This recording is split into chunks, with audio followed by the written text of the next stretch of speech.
Hello, family, friends, and fans. I'm Fletcher Rhoden, and this is Fletcher Rhoden's Medellin Diaries.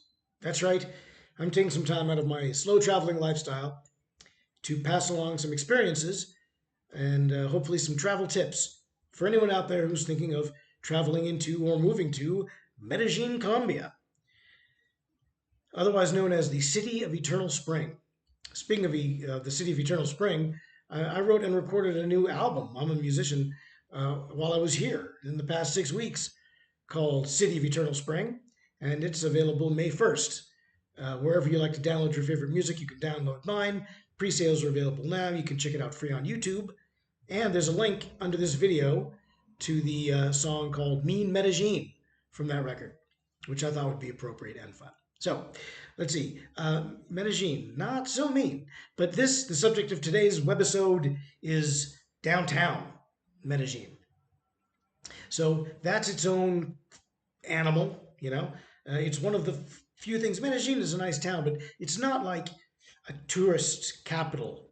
You know, people don't come here like they go to Costa Rica because that's just somewhere I've always heard I've got to see. It's a fine place to be, and there are things to see while you're here, and I'll try to get to them. I believe I'll get to all the good ones. And one of them is the downtown. So when you're in any city, I personally feel like you should see the downtown. It gives you a feel for the history of the city because generally it's one of the older places, and there's usually some history there. Often, not always, and it's certainly in here the downtown area is right in the middle of town. It's in the basin of the gully. I wouldn't describe Medellin as a valley because it's really more of a gully. It's long, narrow, and deep. So steep walls, long. It's like living in a riverbed almost. So downtown would be basically at the bottom of the riverbed in the middle of the river. And it's, you know, there's actually a river that runs through Medellin. So I don't doubt that the shape maybe has something to do with erosion over the years. Anyway, this downtown it's it's fairly big compared to the city. The city's got about 1.5 or 1.5 million people in it. I'm pretty sure, and so it's fairly dense. The downtown is very crowded. I went on a weekday, not even a beautiful day, just a normal average day, and there were a good amount of tourists there. Um, lot of it's a lot of commerce.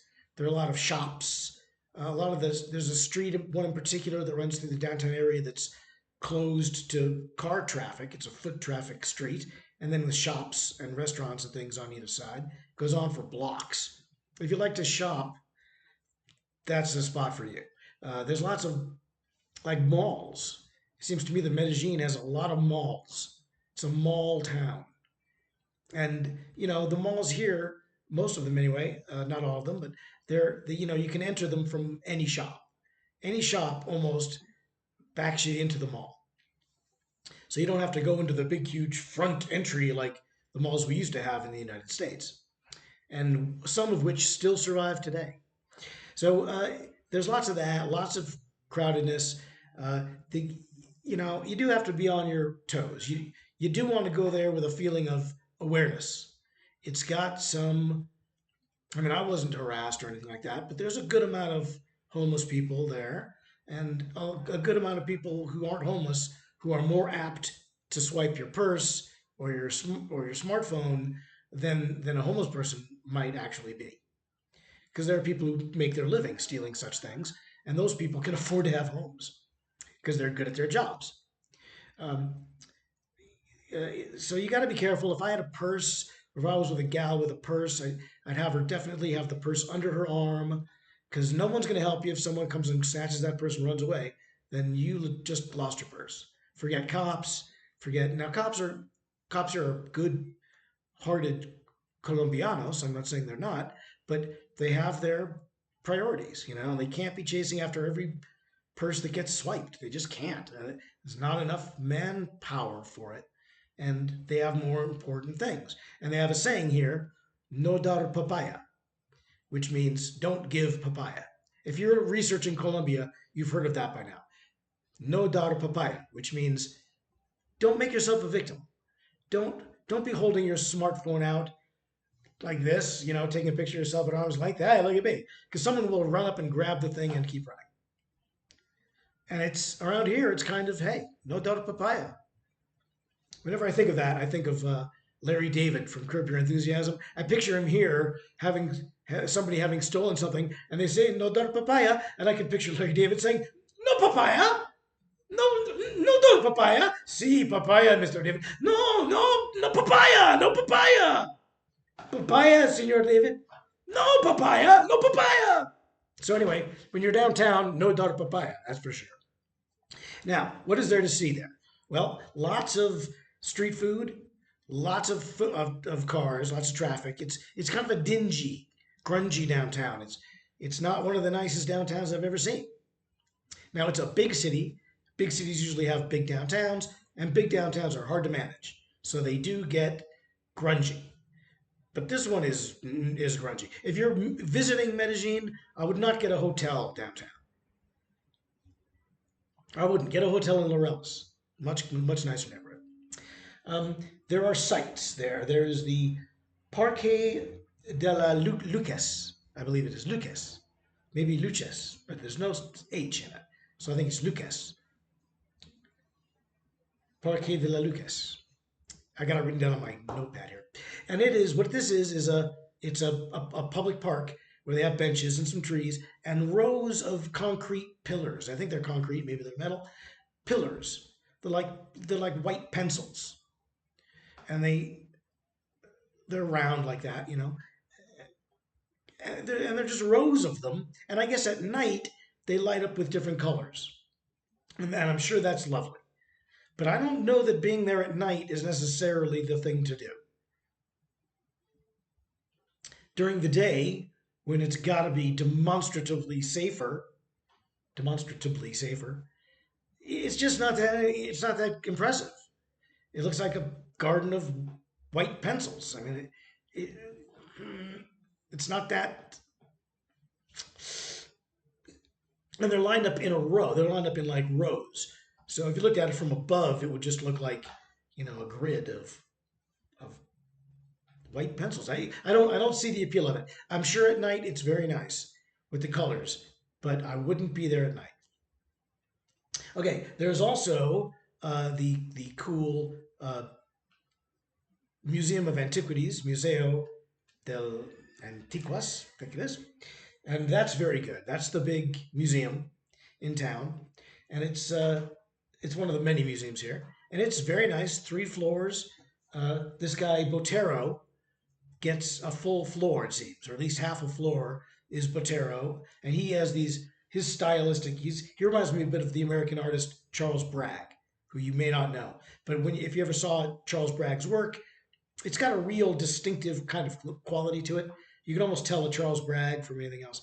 And this guy, Botero, I'm sorry, he also has this style of chunky characters. So if it's a horse, it's really chunky. No long legs, no lean muscles, big round burr, and people are all fat. They're all big, fat, round, corpulent. His whole thing is when I first got here, my landlady said, "Have you been to Potato Park?" And I thought what she meant. I thought she said Potato Park. She meant Potato Park, but you could almost think Potato Park because all of his figures look like potatoes. They look like malformed potatoes. That hey, this one looks like a person. Look, this one looks like a horse. They're interesting. They're good, but no, stylistically, it wasn't that appealing to me. However, the museum does have a lot of great stuff. It's not just his stuff.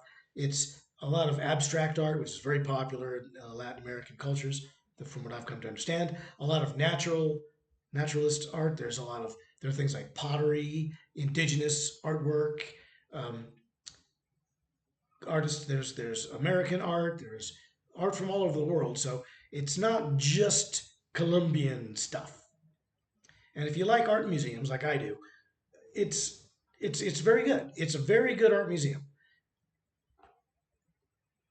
I wouldn't come to Medellin for an art museum, but I was willing to go downtown for one, and it was worth it. And it's like it's $10 to get in. It's like nothing. I bought myself a harmonica for $7 American, roughly. Haven't used that yet, but I'm going to on an upcoming recording project that I'll talk about later. Anyway, so the Museo Antigua, I think it is. I give that a very strong thumbs up. The Botero Plaza, I'd say okay. You know, you've seen it on videos, and when you see it in person, you're like, "Yep, that's what I saw in the video." And then the other one, the Parque de la Lucas, that I don't know what to tell you. I mean, you're going to wind up. What I did is I got off the bus right at that spot. So if you take the bus to downtown to these areas, you're looking you're what you're looking for is that Parque de la Lucas because it's visible from where the buses all drive by, the big crowded street with the buses, and you'll see it, and that's how you know to get off. And then the other things are within walking distance from that. Just keep walking through it and past it, and you'll get to the good stuff in a few blocks. So you'll want to see that. It's fine to walk through on your way from the bus or to the bus, and it's good as a landmark. Use it as a landmark because the downtown can be a little bit disorienting because of all the traffic and a lot of the streets look exactly the same. There are these streets I told you about where it's outdoor bodegas and things like that. No auto pedestrian streets, no auto traffic allowed. But there is a lot of them, and if you get on the wrong one, you could walk too far in one direction and miss where you were going to get your bus, and that could be a problem. So it's disorienting.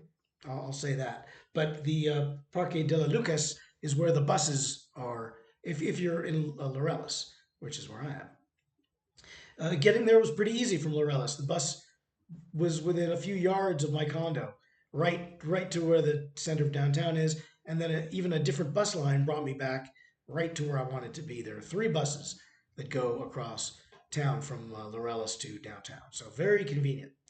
There's a big like subway tram kind of a deal. It's a tram. I don't think it's a subway because it doesn't go underneath the ground, but it's a big above ground tramway that I'm going to be taking to go to another attraction here. And this is big. It's right where the downtown is.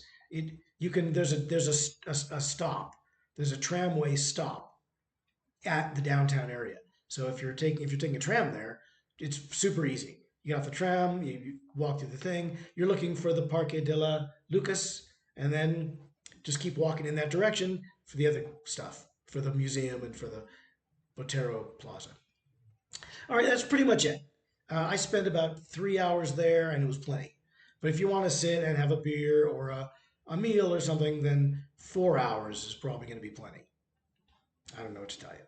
So that is downtown Medellin on this installment of Medellin Diaries. Tune in. There are at least 3 more places that I want to go, and hopefully I won't have any traumas to share with you. But if I do, hopefully you'll find those helpful. So next time it's going to be Comuna 13, once known as the most dangerous neighborhood in the world. This was once known as the most dangerous city in the world, and Comuna 13 was its most dangerous neighborhood. So I'm going to go there, and it's a tourist attraction now. So I'm not going to, I'm not risking my life or anything like that. So that's it.